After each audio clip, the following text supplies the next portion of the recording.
మీ బంధువులందరూ అంటే అవినాష్ రెడ్డి కుటుంబం, అలాగనే వైఎస్ కుటుంబంలో ఉన్న దాదాపు అందరూ హైదరాబాదు వెళ్ళి, హైదరాబాదులో ఎప్పుడైతే ఒకప్పుడు నువ్వు కోడి కత్తికి ఎక్కడైతే చికిత్స చేయించుకున్నావో అదే హాస్పిటల్లో, సిటీ న్యూరో హాస్పిటల్లో చావు బతుకుల్లో ఉంటే నువ్వు కానీ నీ భార్య కానీ వెళ్ళి పరామర్శించారా? విజయవాడ వరద బాధితుల విషయంలో ప్రభుత్వాన్ని విమర్శించే లక్ష్యంతోనే నువ్వు వచ్చావు. అలాగే నందగం సురేష్ విషయంలో అమరావతి విధ్వంసంలో కానీ, ప్రకాశం బ్యారేజ్ని ధ్వంసం చేసే కుట్రలో కానీ నువ్వు రూపొందించిన ఒక నేర ప్రణాళికకి అమలు చేసే నీ పార్ట్నర్ ఇన్ క్రైమ్ కాబట్టి నందగం సురేష్ కోసం ఈరోజు బయటకు వచ్చావు. ఇప్పుడు అందరూ ఆలోచించాలి, కుటుంబ సభ్యుడు కోమాలో ఉండి 5 రోజుల నుంచి చావు బతుకుల్లో ఉంటే బ్రెయిన్ స్ట్రోక్ వచ్చి పులివెందుల్లో ఉన్న, బెంగళూరులో ఉన్న, ఇతర ప్రాంతాల్లో ఉన్న వైఎస్ కుటుంబ సభ్యులందరూ వెళ్ళి పరామర్శించి వస్తుంటే జగన్మోహన్ రెడ్డి గాని, భారతి గాని ఎందుకు ఇద్దరిని చెప్పాల్సి వస్తుందంటే, ఈ కూటమి ప్రభుత్వం ఏర్పడిన తర్వాత వీళ్ళిద్దరి పని ఏంటంటే భారతీయది రాత, జగన్ది కోత. భారతి రాస్తుంది, ఏమని రాస్తుంది? ప్రకాశం బ్యారేజ్ పిల్లర్ని ఢీకొట్టిన ఆ పడవ యజమాని ఉషాద్రి లోకేష్ గారి సన్నిహితుడు అని భారతి రాస్తుంది.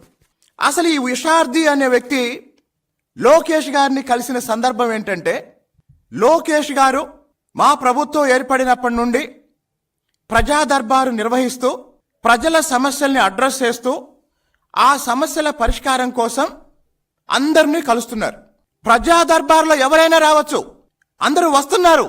దానికి సాక్ష్యం ఏంటంటే, ఈ పడవల యజమాని అయినటువంటి ఉషాద్రి ప్రజా దర్బార్కు వచ్చి లోకేష్ గారిని కలిసి వినతి పత్రం ఇచ్చి ఆ పడవల వాళ్ళ సమస్యల గురించి చెప్పుకొని వెళ్ళారు.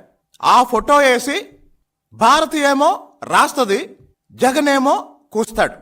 ఇప్పుడు వీళ్ళిద్దరిని అడుగుతున్నా నేను, మీ కుటుంబంలో మీకోసం పనిచేసిన ఒక సభ్యుడు సావు బతుకుల్లో ఉన్నప్పుడు మీరు రాజకీయ ప్రయోజనాలే లక్ష్యంగా లేదా డబ్బే లక్ష్యంగా పనిచేస్తున్నారంటే అసలు మీరు జీవిత భాగస్వాములా, వ్యాపార భాగస్వాములా మాకు అర్థం కావటం లేదు. ఇప్పుడు నందగం సురేష్ విషయంలో ఈరోజు గుంటూరు జైలు దగ్గర జగన్మోహన్ రెడ్డి చాలా చాలా చాలా డీటెయిల్గా మాట్లాడాడు. సాధారణంగా ఒక ప్రతిపక్ష నాయకుడు శాసనసభలోనో పార్లమెంటులోనో సభ్యుడై ఉన్నప్పుడు ప్రజా సమస్యల్ని శాసనసభ వేదికగా మాట్లాడటానికి ప్రయత్నం చేసి ప్రభుత్వం దృష్టికి తీసుకొస్తారు. మొన్న జరిగిన అసెంబ్లీ సమావేశాలు ఎగ్గొట్టని జగన్మోహన్ రెడ్డి ఈరోజు గుంటూరు జైలు దగ్గర సందర్భం ఏంటి? జైల్లో ఉన్న నందగం సురేష్ని పరామర్శించటం. ఎక్కడ? జైలు ముందు. మాట్లాడిన సబ్జెక్ట్ ఏంటి? చేయూత గురించి మాట్లాడతాడు, లేకపోతే రకరకాల పథకాల గురించి మాట్లాడతాడు. ఈ పథకాలన్నిటికీ సంబంధించి శాసనసభలో దాదాపు అన్ని విషయాల మీద మా ప్రభుత్వం శ్వేతపత్రాలు విడుదల చేసింది, చర్చకు అవకాశం ఇచ్చింది.